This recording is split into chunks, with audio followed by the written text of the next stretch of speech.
حفیظ جالندری کے دو اشعار ہیں.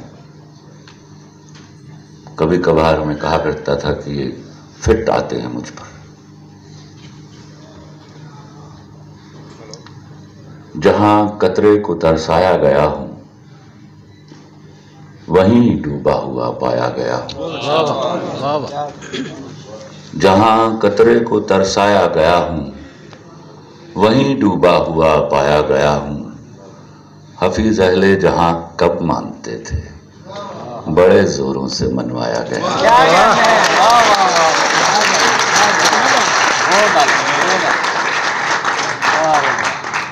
اس نہ ماننے کا سفر میرے گھر سے شروع ہوا.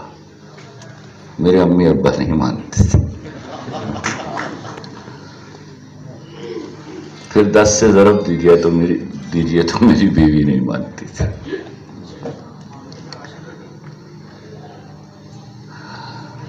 نتیجہ یہ ہوا کہ آپ حیران ہوں گے میں نے 15 سال اردو میں اپنا نام بھی نہیں لکھا. میں صرف انگریزی بولتا تھا.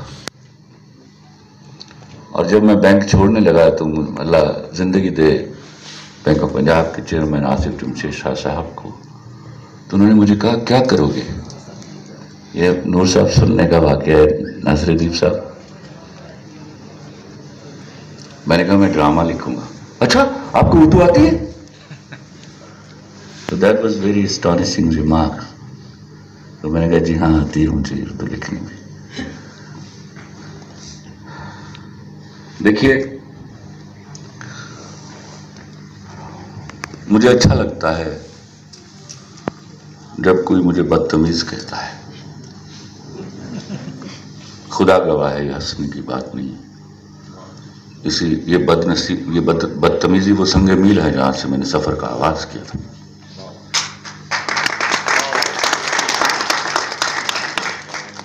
مجھے سخت نفرت تھی اپنے ہاں کے بزرگوں سے جو ہر طرح کا جرم کرتے تھے اور چاہتے تھے ان کے بچے ان کی عزت کریں. میں نہیں کر سکتا تھا.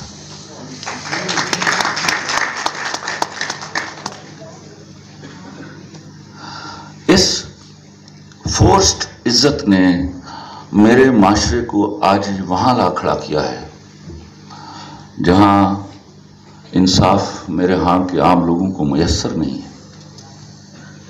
اگر یہ ساری باتیں بدتمیزی کے اس کو بدتمیزی نہ کہا جاتا اور اس کو مان لیا جاتا کہ ابا آپ کو غلط کہا جا رہا ہے مان لیجئے، تو خدا کی قسم آج نئی روایتوں نے جنم لیا ہوتا.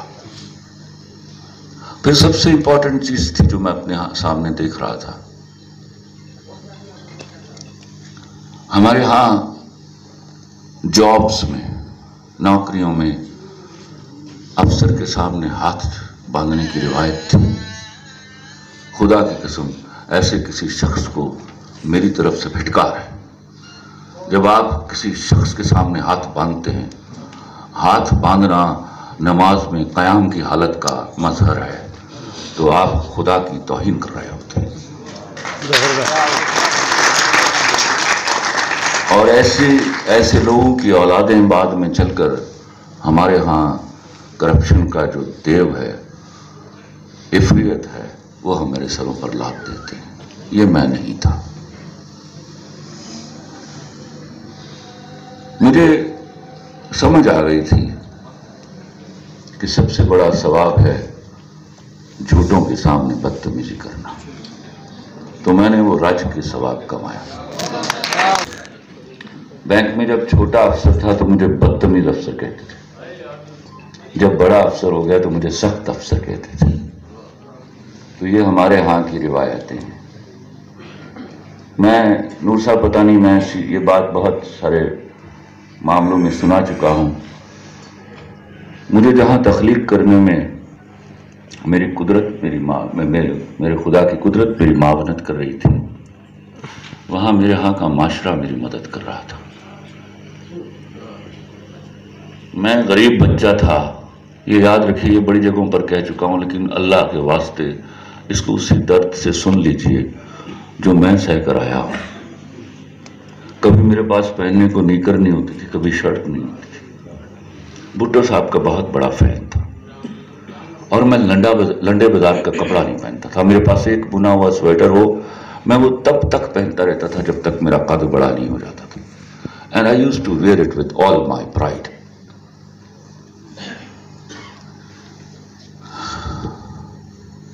بھٹو صاحب بین والا کوٹ پہنتے تھے. بین والا کوٹ لنڈے سے ملتا نہیں تھا ورنہ میں اپنی اس اصول کو توڑ دیتا. ابا میرے لنڈے کے کپڑے پہنتے تھے اور ان کو نفیس آدمی تھے تو وہ سفید پوش لوگ جیسے کرتے ہیں وہ سوٹ خرید کر اپنے سائز کا کروا لیتے تھے وگرنہ اکثر انگریز ان کے سائز کے ہی تھے. تو وہ لا کر ان کو ایکلپس والوں سے ڈرائی کلین کراتے تھے. ایکلپس ذرا مہنگا تھا تو وہ یہ بڑ مارتے تھے گھر آ کے اور ہم بچے سنتے تھے. انہی دنوں میں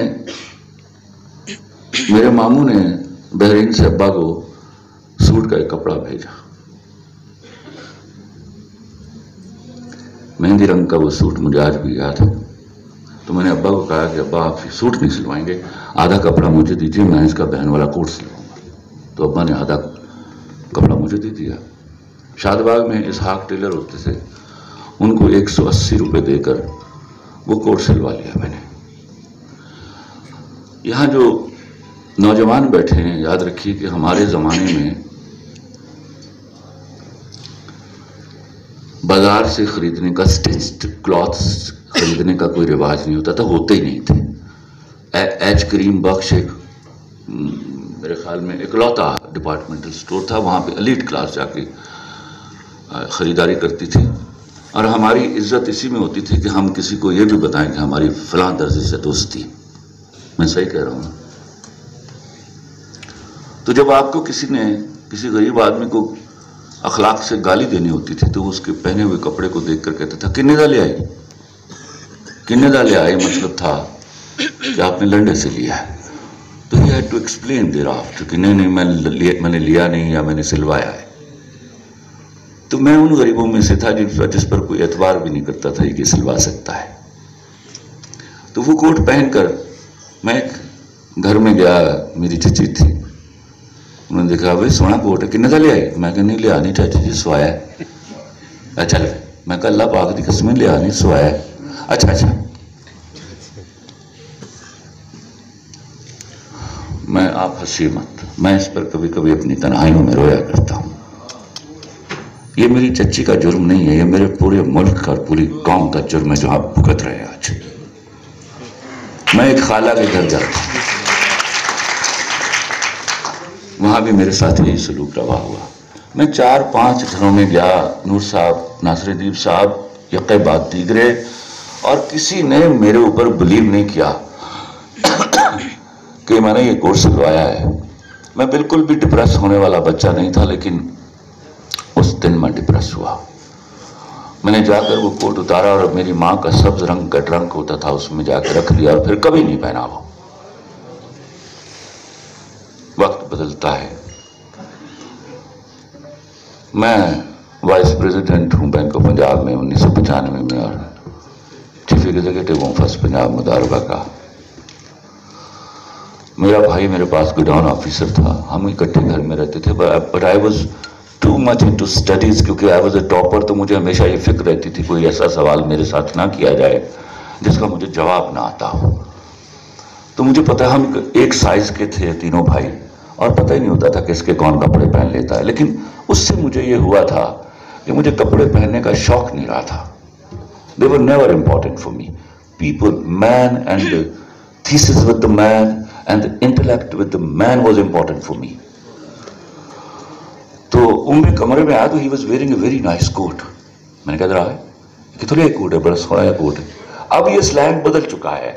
آپ جب پوچھتے نا کتنے کا لیا تو مطلب کون سی برانڈ ہے یا کون سے ڈپارٹمنٹل سٹور سے, اور کہاں سے لیا کا مطلب ہے کون سے ملک سے. کہتا باجی 150 روپے کا لنڈے چ لیا. میں واہ یار, تو ہاں جی کر. اب یہاں تک میں نے لنڈا نہیں پہنا ہوا. انجکر میرے ڈرائیور نو لے جاتے ہو جو 2 کوٹ لے کے کلپس والے نو ڈرائی کلین واسطے دیا. تو میرا ایجنٹن روڈ پہ آفس تھا, تو وہ لے گیا اور کوئی 3-4 گھنٹے بعد اس نے آ کے مجھے بتایا کہ میں نے 2 اس سے بھی اعلیٰ کوٹ خرید کر ایکلپس والوں کو ڈرائی کلین کے لیے دے دیے. 2 دن بعد کوٹ آ گئے. تیسرے دن بورڈ میٹنگ تھی اور بڑے کسی میمورینڈم پر بڑی بحث چل رہی تھی. یکا آصف جمشید شاہ صاحب میری طرف جھکے. He touched my collar. بڑا نائس اسٹاف خلیل صاحب. کہاں سے لیا ہے؟ میں سر 150 روپے کا لنڈے چو لیا. ارے جانے دیجئے سر. میں نے کہا سر اللہ پاک دی قسم میں 150 روپے کا لنڈے چو لیا. تو یہ جو 2 اتنی بڑی تفاوت ہے سوچ کے اندر. جب آپ پیسے کو معیار بنا کر لوگوں کو جانچنے لگتے ہیں آپ بہت گھٹیا آدمی ہوتے ہیں. لوگوں کو ان کے ظرف سے جانیے. کم ظرف ہوتا ہے غریب آدمی.